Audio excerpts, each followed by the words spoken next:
How much is enough money? We talked about 27. how 21. 21. No, I'm greedy. We talked before about how the happiness effects of money taper off as you get up. There's a magic number that some people cite, which is about 75,000 US per person Per in a year. household per year. So that's income. Wait until they get there. That's right. Well, here's the thing. You ask how much is enough? There's a one-word joke answer that everybody knows. More. More. It's a joke, but it actually expresses something deep and maybe pathological. Because if that really is your answer, and for many of us it is, then you'll never be happy. So I think the answer isn't $75,000 a year per person in your household, nor is it more. It's more like, well, how much do you want to be enough?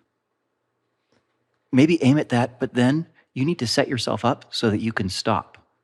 You need to set yourself up so that you won't be grabbing for more and more and more on the hedonic treadmill, always adapting and never happy anymore. Is there ethical and unethical ways to spend money?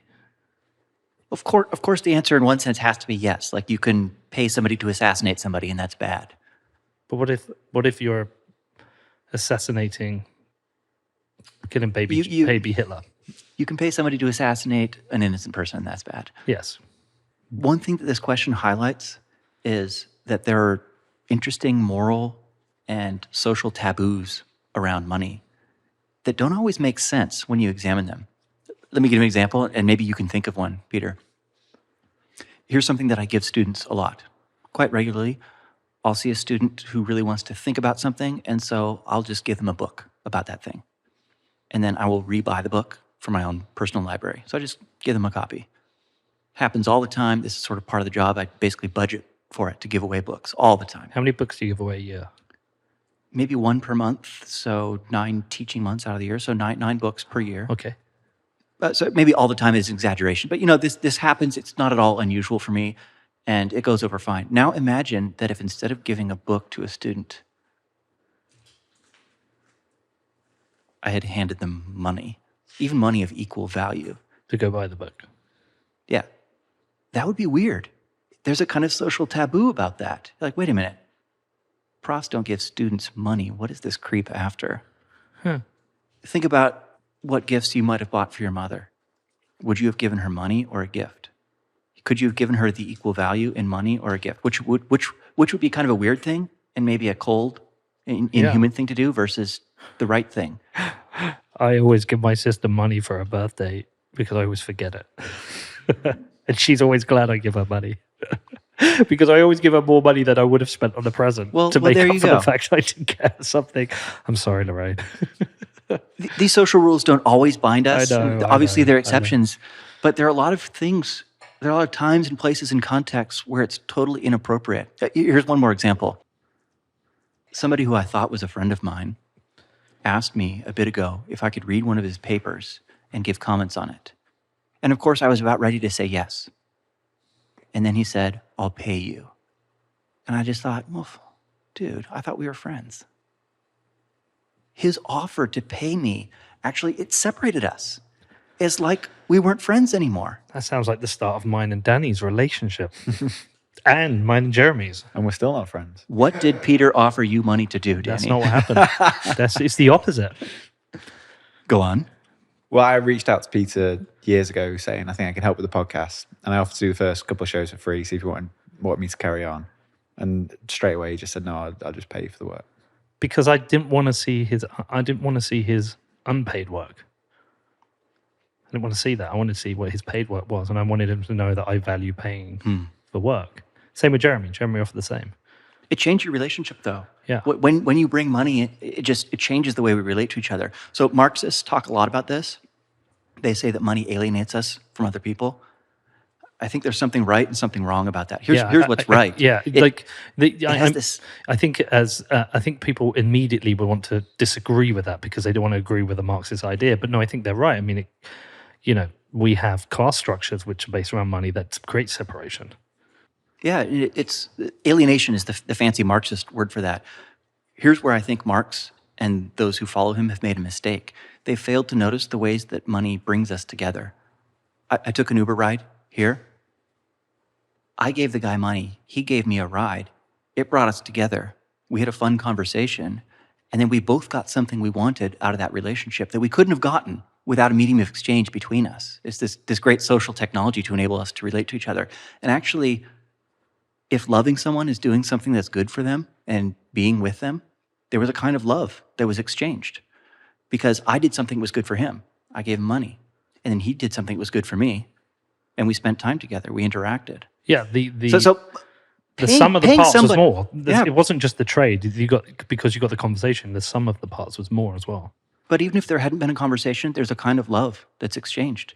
It's meeting each other's needs. So Marxists often miss that. They think only about the alienation bit, and they miss that money as social technology actually enables us to help to meet the needs of people that we have no knowledge of and couldn't possibly have knowledge of. We maybe can't speak their language, and yet you could offer something of value in exchange for something of value, and we would understand each other and actually do each other a solid.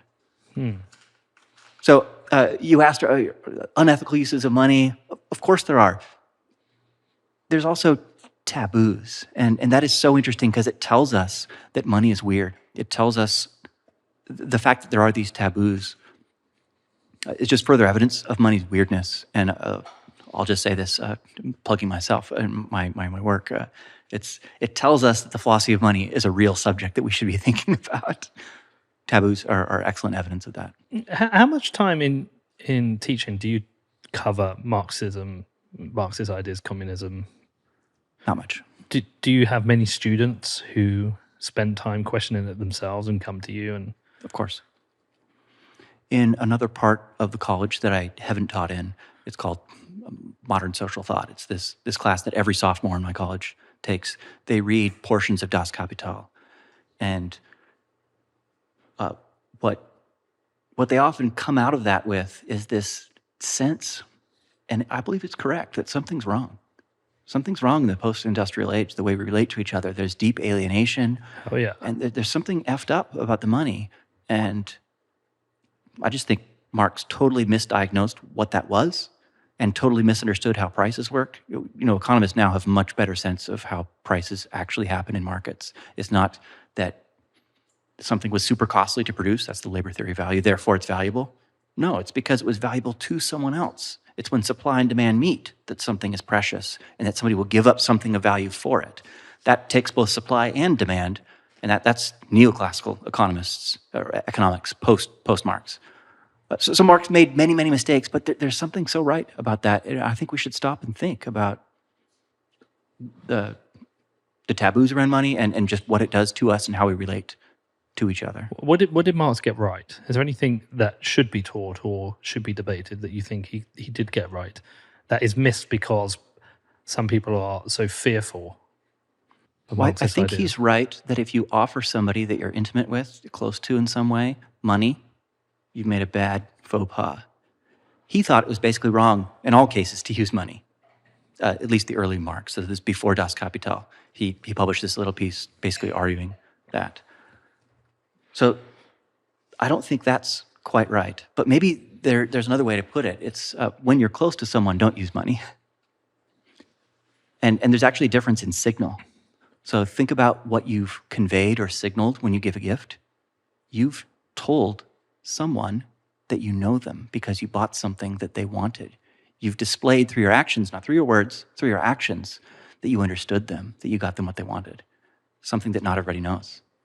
And that's the difference between giving them money and giving a gift. So of course, Marx is right that sometimes we should give gifts rather than money. Now he thought, the earlier Marx at least, thought that we should only have barter and there shouldn't really be capital formation, privately owned.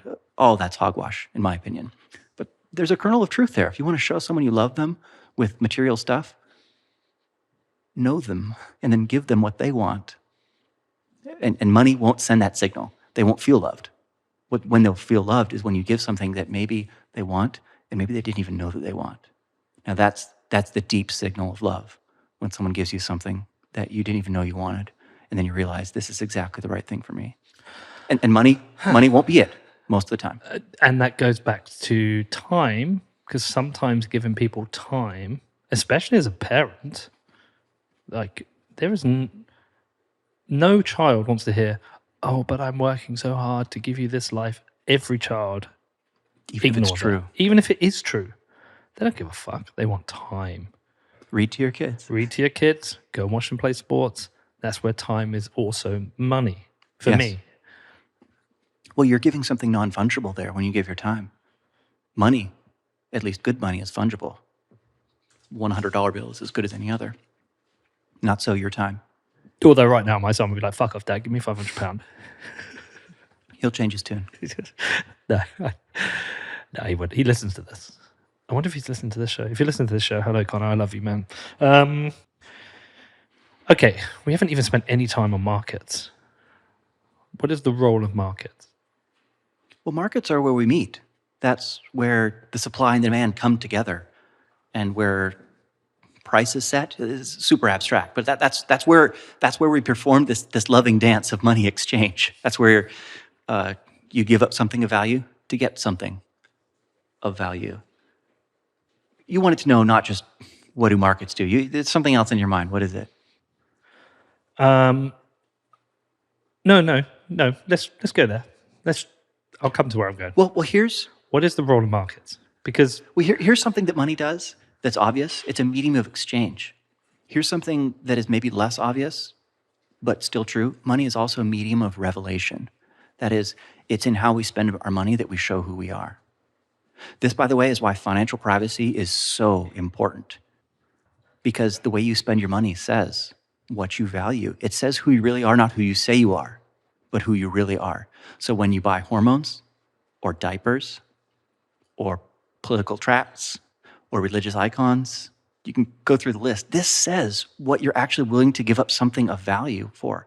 So, and markets are where that happens. So the market and money is the medium of revelation in a market. It's how we show ourselves to the world, Yeah. not just through what we say, but what we do.